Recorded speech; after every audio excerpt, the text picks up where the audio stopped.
Welcome everybody to week 9 of R2 F2 Prognostication. As always, I am Robbie Russell, and let's get right into it. For week 9, we have a few powerhouses, to say the least, that are on the bye week this week with Denver and Detroit, and with the way Colin Kaepernick's been playing, you can almost say San Francisco. So speaking of that, I'm sure some of y'all are scrambling for a quarterback fill-in, as am I on one of my 9 teams that I have.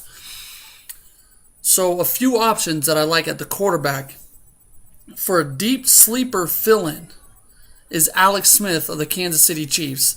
Now, in one of my leagues where I'm hurting for a quarterback, Alex Smith is no longer there, so I'll cover a few other options here in a second. But starting with Alex Smith, this guy travels to Buffalo to take on a Bills defense that has surrendered 9 touchdowns of their total of 20 on the season at home and have forced 8 interceptions of their season total of 12. Now, if you think about it, that's not great numbers. Less than half of their touchdowns surrendered have come on the road, and most of their interceptions on defense have come at home. Now, those aren't great numbers that favor Alex Smith, but don't worry. A few numbers that I'm about to tell you will hopefully turn your feeling around. Now, Buffalo ranks 24th against the pass, and they've given up an average of 22.7 points to opposing quarterbacks in their house this season. And if you look at Alex Smith, he scored over 20 points in 4 of his 8 games this season. So I like the matchup. Like I said, Buffalo, they force the turnovers. They don't give up more of their touchdowns at home. But Alex Smith you got McCluster who's fast, Jamal Charles he can dump it off to. Dwayne Bowe, Avery has to bounce back sooner or later. So I really like Alex Smith as a fill-in.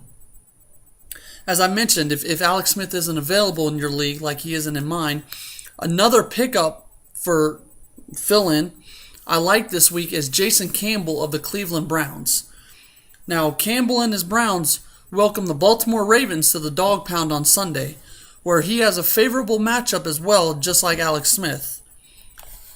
The Ravens defense has surrendered 19 points to quarterbacks, or an average of 19 points to quarterbacks on the season, but go a little deeper than that. On the road, they give up a big whopping average number of 23.95 points to quarterbacks. That's almost 24 points to quarterbacks on the road. Way more than their average on the season. Brandon Weeden faced the Browns in week number 2. He didn't do well. He only posted barely over 12 points. He didn't throw an interception, but he didn't add a score. And if you think back to it too, he was without Josh Gordon. This time around, Josh Gordon's back. Campbell almost put up 25 points last week against the Chiefs in their house. So I really like Jason Campbell this week. If Alex Smith isn't there, he's my next best option. And he's the one that I added on my team where I have the dilemma. Now, if he's not there either, and you're in like a deep league, 14, 16 team league, a deep reach that I like, if he's there, is Christian Ponder, and that's also if he plays. Leslie Frazier actually said today that he's not going to tell the media who his starting quarterback is yet. I believe it's going to be Ponder. Ponder plays against the worst passing defense of the Dallas Cowboys this week, and they're without their starting cornerback, Morris Claiborne. So I like Ponder to put up at least 17 points, if not more. Now, you may have other bench options behind Peyton. So a few other quarterbacks that I do like is Phillip Rivers, Terrell Pryor, Tony Romo, Cam Newton, of course Drew Brees and Aaron Rodgers, Andrew Luck, even with Reggie Wayne out, and RG3. Now, flip to the flip side of it, one quarterback I just do not like this week, who has really disappointed and depressed his fantasy owners this year, is Tom Brady. Brady has not only struggled, okay? But he's not putting up the fantasy numbers a lot of us thought he would. A lot of us know, or a lot of numbers that we expect Tom Brady to put up. But he faces the Steelers this week. And although the Steelers have a losing record and they look bad, they do rank second against the pass, with only 5 touchdowns given up, but they've only intercepted 4 times. I never thought I'd say this, but honestly, this week, I'd be more confident in starting Jason Campbell over Tom Brady, even Alex Smith over Tom Brady. And wow, I never thought I'd be able to say that in any season with Tom Brady.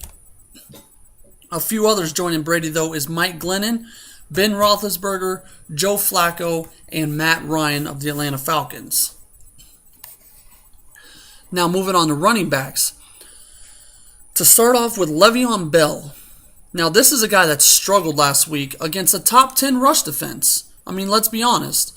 Oakland was in the top 10. Again, not a great team on paper, but hey, they know how to stop the run. He posted 24 yards on, I believe it was 8-9 carries. On the bright side, he did find the end zone. He recorded 5 catches for 27 yards. So that's huge in PPR leagues. Now, Bell this week takes on the second worst rush defense of the New England Patriots. And although the Patriots have only allowed one 100-yard rusher this season, they gave up 89 yards to Lamar Miller last week on just 18 carries. And even behind Lamar Miller, Daniel Thomas, this guy had 47 yards on 9 carries. Not exactly a great showing here against for the Pats defense against a team that's really struggled to open up holes for the running backs, and they've let Tannehill get sacked the most this year. Now, earlier in the week, New England did trade for defensive tackle Isaac Sopoaga, and their other defensive tackle, Tommy Kelly, has returned to practice as of today, but we don't know if he's going to play or not this week, and we don't know how effective Sopoaga is going to be. So I see the Pats really surrendering a lot of points to Le'Veon Bell. They have given up double-digit points to the starting running back in every game this season in your PPR formats. Le'Veon Bell's the main guy in Pittsburgh. He has the potential to make it a double-digit performance easily. I had Ryan Matthews and Danny Woodhead 2 weeks ago on my sleeper list. And last time they were on there, I called out Ryan Matthews. I said there's no way that he's going to put up another 100-yard game till at least probably the 2015 season. Well, was I wrong? He went out and just did it in week number 7, granted against the Jaguars, but still, back-to-back 100-yard games for Ryan Matthews. Don't expect one now for a whole year and a half, for sure. But I don't believe that scenario. I think if he doesn't touch 100 this week, he's going to get close. He should put 100 yards up against the Redskins defense this Sunday. Now, the Redskins have given up an average of just under 22 points to opposing running backs, and they've given up 10 rushing touchdowns on the season. Danny Woodhead becomes expandable in PPR leagues. He should be started every week. But Ryan Matthews, I like him this week too. Others are Stephen Ridley, Brandon Bolden, both of the Patriots, DeMarco Murray, and of course, like I did the quarterbacks, Jamal Charles, Adrian Peterson, LaShawn McCoy, along with Ray Rice, Eddie Lacy, Giovanni Bernard, who should definitely have a big bounce-back week after his dismal performance last week. Bernard takes on the Dolphins tomorrow night. Chris Johnson, Zach Stacy, who should be playing even after he sprained his ankle there this past Monday night against the Seahawks. Now, running backs I'm not high on is Marshawn Lynch against the Bucs. Now, although D'Angelo did find success against the Bucs this past weekend, this past Thursday night, I don't see the Bucs giving up much yardage or even a score to beast mode unless it comes in garbage time, because the Seahawks should have that game wrapped up fairly early. All Atlanta running backs, bench them. Fred Jackson, Roy Halou, and his counterpart Alfred Morris, and Matt Forte, although you have to start Forte, as always, in PPR leagues. Now, one wide receiver that's worth a start come Sunday is Steve Smith of the Panthers. If you look at the Falcons, they've given up an average of 12.25 fantasy points to number one wide receivers on the road this season. But in their 3 games on the road this season, they've surrendered, in week 1, they surrendered 5 catches for 68 yards and a touchdown to Marquez Colston. Just this past week in week 8, they played Larry Fitz. Larry Fitz had 4 catches for 48 yards and a touchdown. But what brings that average number down to 12.25 on number one wide receivers they face is Mike Wallace.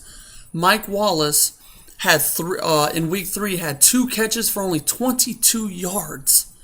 But Brian Hartline in that game had 4 catches for 56 yards and a touchdown. Now, the bottom line is the Falcons have given up 7 total touchdowns to number 1 wide receivers. They've given up 2 touchdowns to number 2 wide receivers on the season. I like Steve Smith as your wide receiver number 2 with potential to put up wide receiver 1 numbers this Sunday against the Falcons. If you have Brandon LaFell, I say start him as a flex or a wide receiver 3 that has wide receiver 2 potential. Other sleepers at that receiver position is Alshon Jeffrey, Denarius Moore, who leads the Raiders in targets with 48, and of course you got to put in Dez Bryant and his counterpart also Terrence Williams, as Miles Austin is probably not going to play again. And if you own either Kendall Wright or Nate Washington and you're hurting for a receiver, I'd start either one of those 2 guys with confidence, especially Kendall Wright. He's ranked 32 in the wide receiver rankings in PPR leagues, and he has scored double digits every week of the season except week number 1. Keenan Allen, another guy, should put up pretty good numbers. Maybe his counterpart, Vincent Brown, as D'Angelo Hall, will probably be on Keenan Allen, but you still have to start Keenan. Pierre Garçon in that same game. Brian Hartline, Jared Boykin, and Marlon Brown of the Ravens. Joe Hayden, he's going to draw Torrey Smith. In week number 2, when Torrey Smith drew Joe Hayden, Marlon Brown capitalized. He had 45 yards on 4 catches and a touchdown. Moving on to the tight ends, you have to expect a huge day, bottom line, as you always do, when don't you, from Jimmy Graham. He faces the Jets that have allowed the most points on average to tight ends this season. Huge day I see for Jimmy Graham. They can't guard the tight end position. I also like Jordan Reed, who should be started in almost every league if you have him on your roster. He's developed into the second best receiver for RG3, and he's like the security blanket for RG3.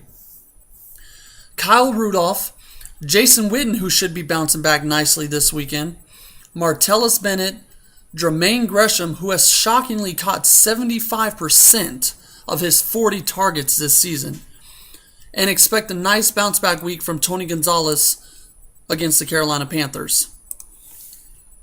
To wrap it all up, defenses that I like, one is Cincinnati tomorrow night.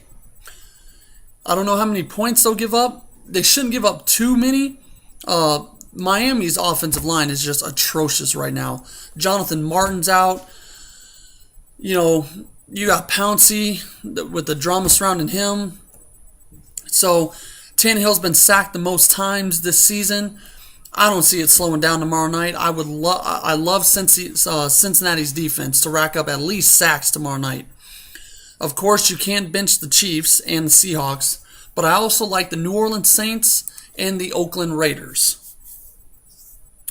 And that will do it for week number 9 of R2 F2 Prognostication. As always, I look forward to answering any football questions right up to kickoff Sunday.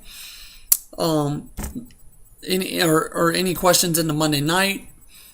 Thank you for the support, and I'll see you back here next week. Good luck to you all in week number 9 I'm Robbie Russell.